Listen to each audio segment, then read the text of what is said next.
On me demande si c'est difficile de monter une détente Timney sur mon Glock. Alors, effectivement, voici le manuel et on voit qu'il y a une pièce ici qui est rouge et qu'il faut monter effectivement dans cette pièce-là qui est la pièce Glock d'origine. Moi, ce que j'ai fait, c'est que cette pièce-là, je l'ai déjà achetée. C'est-à-dire que quand j'ouvre mon Glock, c'est un peu plus bas, voilà comment c'est fait à l'intérieur. Donc, pour changer et mettre la détente Timney, il faut enlever le bloc qui est là, le bloc détente et le bloc éjecteur, et ensuite juste prendre ce bloc-là, le passer ici comme ceci dedans, voilà, et le plugger directement dans le Glock. Après, la seule difficulté qu'il peut y avoir, c'est mettre ce petit ressort qui est là, voilà. Donc, c'est noté ici. Si on prend le ressort normal, c'est pour utiliser un connecteur, par exemple, normal. Et si on utilise ici le petit ressort qui, lui, est rouge, voilà, et ben c'est quand on a un connecteur moins. Donc, je peux faire la démo, mais pour la forme, je vais enlever, démonter un Glock. Je pense que tout le monde sait faire, hein. Je vais enlever ici, tout simplement,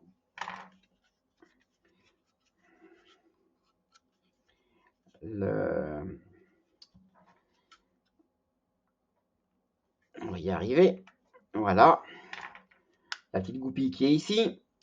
Ensuite, ici, on va enlever la goupille qui va pour la détente. C'est pas très compliqué non plus, hein. Voilà. Ensuite, je vais enlever ces petits bouts de glissière. Ici, je vais enlever de mon Glock l'arrêtoire de culasse qui est rallongé, on le voit, avec les petits bouts de chaque côté, chacun son truc. Et maintenant, je sors directement le bloc détente, le voici, du Glock, de mon Glock. Donc, pour changer ma détente Timney, ça ne va pas être très compliqué. Je mets ici, alors, ici, ça nous montre qu'il faut mettre à l'intérieur le petit bidule rouge, c'est déjà fait. Ça nous montre que là en dessous, il faut mettre cette demi-rondelle, elle est déjà mise effectivement là-dedans. Si on peut voir, peut-être. Ça va prendre 2 secondes ou pas. Ou pas. Voilà. Donc, on voit bien la vis et la demi-rondelle qui tiennent cette partie rouge. On voit ici la petite vis en dessous. Voilà. Donc, ça, c'est fait. Après, c'est pas bien compliqué, hein. On fait l'inverse, hein. Donc, on prend le bloc détente, comme celui-ci, là, hein, voilà. Je le mets ici à l'arrière. Voilà. Si on veut être... Voilà, j'ai remis ici la petite pins qui va bien. Ensuite, je vais rajouter ici le bloc. Alors, vous allez voir la difficulté. La difficulté, c'est que j'aurais dû le faire un petit peu avant, mais c'est pas grave, hein. C'est tellement simple, de toute façon, de démonter un Glock quand on n'est pas assez près. Je vais le sortir par l'autre côté, ça sera plus simple. Voilà. Hop. Donc, je le reprends. Je prends celui-ci ici. Je le mets ici à l'intérieur. Donc, tout le monde connaît, hein, le montage d'un Glock. Si quelqu'un ne connaît pas,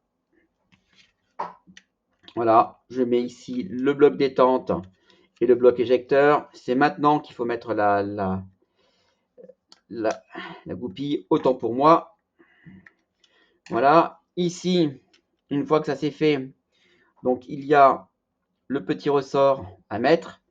Complication énorme. Voilà, le petit ressort, il est mis. Une fois que ce ressort est mis, je vais rajouter ici l'arrêtoire de culasse, comme ceci, et rajouter ce petit bloqueur qui est là. Donc, ça y est, tout est bien. Qui touche bien. Alors, est-ce que le ressort est bien mis?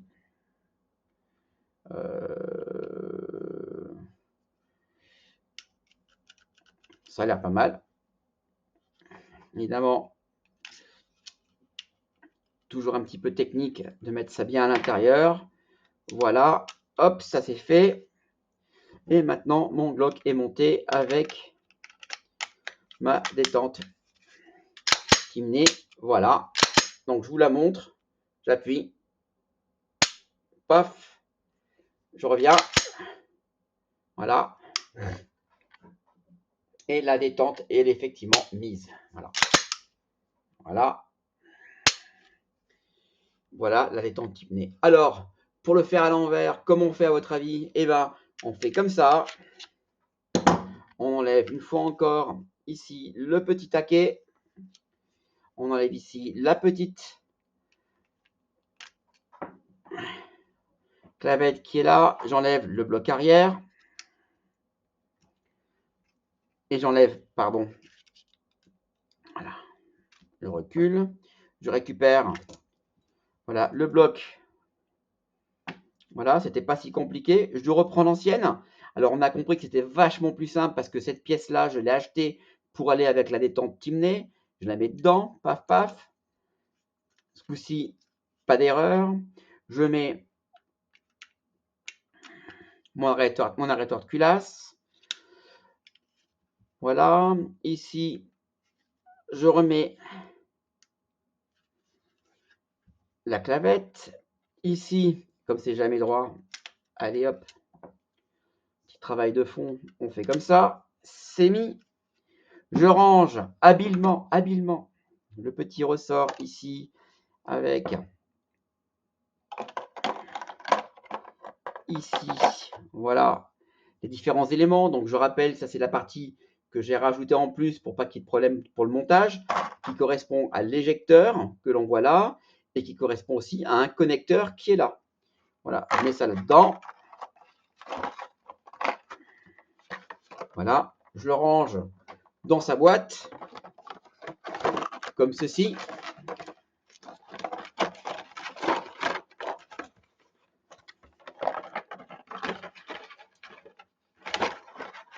Alors, je sais pas, voilà, juste bien comme ça. Voilà. Ça, c'est fait. Ici, il y a un mode d'emploi. Si jamais vous n'y arrivez pas, bah, ça peut être compliqué. Ici, ça vous dit que vous pouvez aussi envoyer votre arme pour 40 $ et 35 $ d'envoi directement à Phoenix dans l'Arizona pour qu'il vous montre, pour qu'il vous fasse ce que je viens de vous montrer. Voilà, en quelques minutes. Hein, je crois que j'ai dû faire ça en 3 minutes, on va dire. Je refaire les installations, les instructions d'installation. Voilà. Je remontre ici effectivement le setup. C'est pas compliqué. Le seul outil dont on a besoin, c'est un petit G. Moi, j'utilise ce petit tournevis Exa en X. Voilà. C'est à peu près la même pièce. C'est pas la même taille, mais je pense qu'on doit pouvoir y arriver aussi, puisque je viens de le faire. Je range ça là derrière. Donc, moi, je l'ai payé ce truc-là 250 €. J'ai payé le connecteur, je ne sais plus quoi, mettons, allez, 10 balles. L'éjecteur, mettons, allez, encore 10 balles. Aujourd'hui, ça se vend n'importe quoi parce qu'en fait, on n'en trouve pas forcément partout. Voilà, je remets mon Glock ici en fonctionnement avec, en revanche, je le remontre ici, son short reset trigger, c'est-à-dire qu'au-delà de ça, cette arme est déjà préparée. Si je tire ici, voilà, c'est parti. Je reviens un petit coup en arrière et quand je reviens, écoutez le clic, écoutez le clic. Voilà, maintenant le clic est arrivé et là on peut retirer. Je remonte. Voilà. Donc le short reset trigger est vraiment très court sur cette arme. Voilà.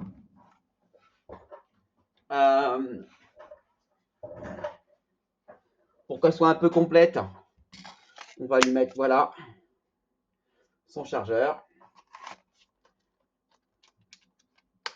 Et voilà, c'était pas si difficile que ça. Merci de m'avoir écouté. N'oubliez pas de ne pas vous abonner et de ne pas laisser de commentaires si vous ne le souhaitez pas. Et puis, à très bientôt.